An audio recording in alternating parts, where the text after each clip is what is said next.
Salut mes potos, comment allez-vous? J'espère que vous allez bien. Je suis très content de vous retrouver aujourd'hui car je vais vous présenter un équipement qui me tient énormément à cœur les amis. C'est un équipement dont je parle tout le temps, c'est la barre de son.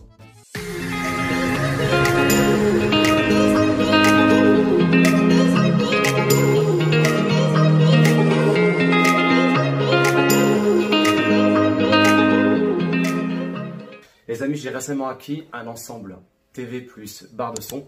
Je vous présenterai bien évidemment ces deux éléments de manière distincte. Je vais commencer par ma barre de son et je vous présenterai par la suite mon nouveau téléviseur. C'est un ensemble Samsung. J'ai récemment reçu ma nouvelle barre de son, la barre de son Q80R de 370 watts, entre autres Dolby Atmos. C'est une barre de son qui a été fabriquée en collaboration avec Harman Kardon. Harman Kardon fait partie du groupe Samsung, au même titre que JBL et bien d'autres marques. Tout le monde connaît Harman Kardon, c'est une compagnie, c'est une société qui a une très grande expérience dans le son et les haut-parleurs. Et ils ont fait bénéficier de leur expérience et de leur savoir-faire dans la collaboration avec Samsung de cette barre de son. Côté connectique, vous avez 3 ports HDMI. Donc 3 ports HDMI, donc qui vont vous servir, donc 2 qui vont vous servir par exemple pour connecter dessus votre Blu-ray, votre box TV Android, et vous avez la possibilité d'utiliser le troisième connectique HDMI, qui est la connectique ARC, qui est d'ailleurs recommandée, fortement recommandée, pour avoir justement le son Dolby Atmos. Sans cette connexion-là, vous ne pouvez pas avoir de Dolby Atmos. Donc vous avez ces 3 connectiques-là. Ensuite, vous avez une connectique optique, donc, qui fait passer pareil tous les codecs de son. Vous avez ensuite une connectique USB qui ne sert pas à lire des disques durs ou des clés USB, c'est juste pour faire des mises à jour. Vous avez là 2 boutons qui sont en dessous pour juste un pour connecter la Wi-Fi directement au réseau Wi-Fi et un deuxième pour connecter la barre de son à son caisson. La barre de son laisse passer de l'Ultra 4K HD en HDR et HDR10+. Elle est compatible Dolby Vision, Dolby Digital Plus, Dolby Digital 3 HD et DTS:X. Ce sont des codecs que cette barre de son est capable de reproduire. Ce sont des pistes son qu'on a sur des films. Par exemple, si vous prenez le film Dunkerque, un film qui a été tourné par Christopher Nolan, un super film d'ailleurs que je vous recommande, rien que pour la façon dont il a été tourné et le son qui est vraiment enveloppant. Si vous regardez ce film avec une barre de son comme celle-ci, vous allez réellement vous croire avec le soldat sur le champ de bataille. C'est vraiment impressionnant. Donc, elle est capable de décoder tous ces codecs-là. Je vous en parle d'ailleurs régulièrement dans mes vidéos. Les nouveaux téléviseurs de nos jours sont vraiment très fins et non que des enceintes malheureusement petites qui ne déploient pas un son très intéressant. Donc pour ceux qui veulent vraiment avoir un très bon son et avoir un effet surround et un effet cinéma, rien de mieux qu'un home cinéma ou une barre de son. Je vais tout de suite vous faire la différence, vous expliquer la différence entre une barre de son et un home cinéma. Quoi qu'il en soit, les deux éléments font partie de la famille du home cinéma. Cette barre de son est capable de restituer un son 5.1.2. 5 haut-parleurs en frontal. Point 1, c'est le caisson. Et point 2, ce sont 2 enceintes au-dessus, entre autres, qui projettent du son de manière verticale afin de vous donner cet effet Atmos. Donc, en réalité, ces barres de son font de la simulation. Elles vont faire croire au cerveau que le son qui est projeté est l'équivalent d'un home cinéma classique avec des enceintes à l'arrière. Comment ça fonctionne? Ça fonctionne grâce à la réflexion. Le son, de manière générale, est une réflexion d'un autre son. Lorsque je parle, ma voix est envoyée sur un mur qui est réflecté ensuite et qui revient à l'oreille.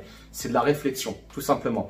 Donc, les constructeurs, que ce soit Samsung, Yamaha, Sennheiser, etc., pour ne pas citer les plus connus, lorsqu'ils fabriquent des barres de son, fonctionnent et utilisent la réflexion justement pour faire croire au cerveau et à la personne qui est en train de regarder un film qu'il est dans un système home cinéma classique. Or, en réalité, c'est que de la projection et à l'arrière, il n'y a aucune enceinte.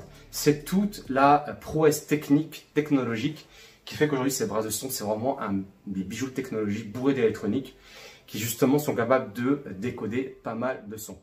Un home cinéma classique, en 5.1 par exemple, vous avez le téléviseur au milieu, vous avez 2 enceintes sur les côtés, un caisson de basse et vous avez 2 autres enceintes en arrière physiquement qui vont vous projeter du son. Ça, c'est ce qu'on appelle un home cinéma. Cette barre de son est équipée de 13 haut-parleurs. Bon, je vais vous expliquer où est-ce qu'ils sont situés. Vous avez 9 haut-parleurs frontaux, devant. Ok, vous avez donc des tweeters et des woofers. Vous avez au-dessus, sur les extrémités, 2 haut-parleurs de chaque côté, en haut. Et sur les côtés, vous avez aussi 2 autres haut-parleurs, ce qui fait 13 au total. Donc les haut-parleurs qui sont ici à l'avant servent à projeter le son, c'est entre autres pour les voix claires. Les haut-parleurs qui sont au-dessus sont là pour projeter du son de manière verticale. Donc ils vont projeter le son de la barre de son au plafond pour qu'il soit reflété sur vous, ce qui va faire entre autres l'effet Dolby Atmos. Et vous avez sur les côtés 2 enceintes qui vont virtualiser le son.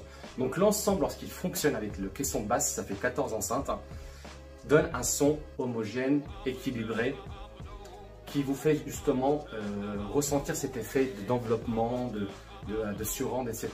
Donc c'est grâce à toutes ces enceintes-là, à toutes ces projections de son, que vous avez l'impression d'avoir du son qui est reflété, qui est envoyé, que vous recevez directement autour de vos oreilles, et ce qui donne cet effet Dolby Atmos. 3, 2, 1, booster ignition and...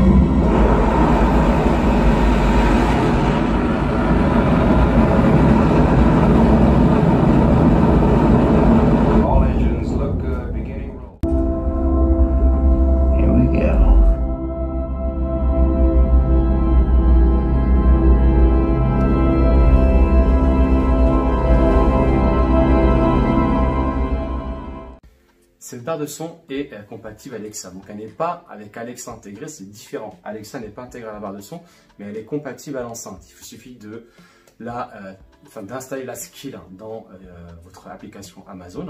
Vous téléchargez la skill, vous la connectez. Et après, pour les fonctionnalités, c'est quand même assez limité. Vous avez la possibilité d'augmenter le son ou de baisser le son, de couper le son. Vous avez la possibilité de changer de mode. Et vous avez la possibilité de passer d'une piste musicale à une autre. Voilà, c'est ce que je cherchais mes mots. Donc voilà, donc c'est assez limité, assez basique. Mais bon, ça a quand même l'intérêt d'exister, c'est intéressant, c'est dans l'air du temps. Vous avez aussi des barres de son qui intègrent directement Alexa.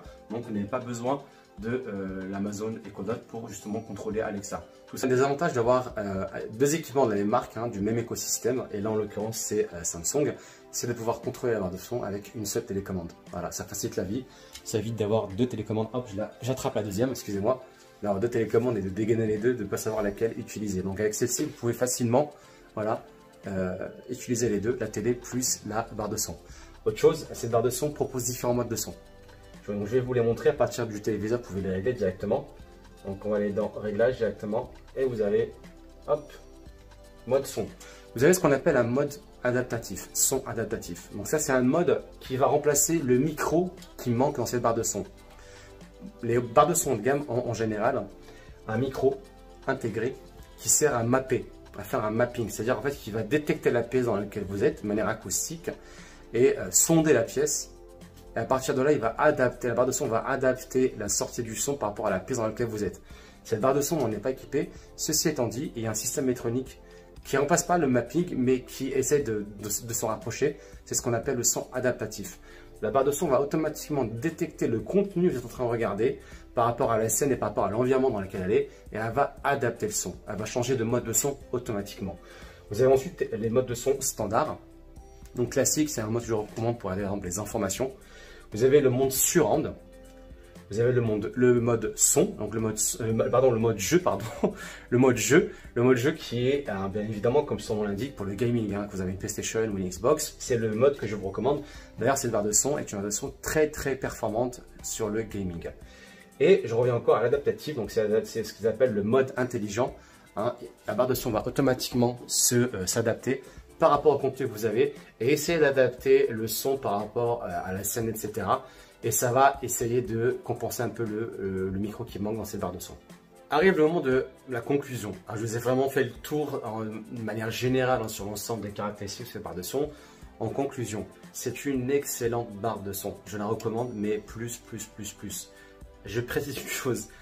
Cette vidéo n'est pas sponsorisée et je suis pas payé par Samsung pour vous la présenter. C'est juste que ça me tenait à cœur de vous présenter ma barre de son. On parle souvent de son et de qualité d'image dans les vidéos et c'est très important d'avoir un home cinéma de qualité. Après, je peux comprendre, tout dépend de chacun de son budget. Voilà. Si vous avez le budget, franchement, foncez sans hésiter. Il y a vraiment une qualité de son qui est époustouflante, une puissance, une clarté dans les dialogues, un rendu du son, franchement, qui est impressionnant. Pour ce qui est du Dolby Atmos, c'est projeté dans les murs sans aucun souci. Ensuite, il faut être sûr d'avoir une pièce qui est bien carrée avec des murs. C'est-à-dire que si par exemple vous mettez une barre de son près d'un couloir, il n'y aura pas d'effet Dolby Atmos. Il faut vraiment que la barre de son soit entre deux murs ou entre un endroit qui est vraiment bien isolé, de manière à ce que le rendu de projection soit le plus parfait possible. Vous avez aussi toute la partie smart, hein, je dirais, l'application qui va vous permettre de contrôler, de régler facilement cette barre de son. C'est du plug and play, hein. Vous avez juste à, quand vous l'achetez, vous l'installez, vous branchez, vous connectez, elle fonctionne tout de suite, il n'y a rien à faire. Il n'y a pas 150 réglages à faire. Par contre, effectivement, oui, vous pouvez faire beaucoup de réglages. Si vous désirez rentrer dans les détails, vous pouvez rentrer dans les détails. Vous pouvez régler de manière indépendante les enceintes de face, celles du haut et celles du côté, sans aucun problème. C'est pour ça que je dis que c'est vraiment une barre de son qui est à la fois grand public, mais qui peut devenir très technique si vous désirez rentrer dans la phase technique, dans les détails. Il n'y a pas de problème. Vous pouvez rentrer dans les détails. Vous pouvez régler les égaliseurs, vous pouvez régler chaque enceinte, quelle puissance de son elle va donner. C'est vraiment, vous pouvez vraiment rentrer dans les détails. Mais après, il faut maîtriser. Attention, il faut vraiment maîtriser. Vous pouvez faire n'importe quoi et après avoir un son qui est complètement déconnant et se dire, ouais, en fin de compte, cette barre de son, elle n'est pas terrible. Non. Entrez dans les détails, c'est d'être sûr de connaître, de maîtriser les réglages et de pouvoir avoir un son de très bon rendu.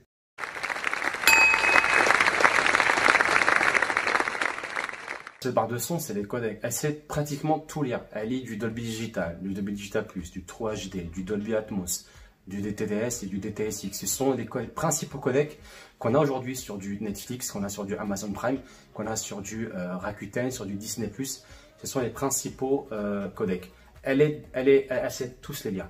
Et moi, je vous conseille d'ailleurs d'utiliser cette barre de son avec un équipement bien évidemment qui est compatible. Il faut avoir un téléviseur qui est compatible Dolby Atmos, ça n'a pas fonctionné.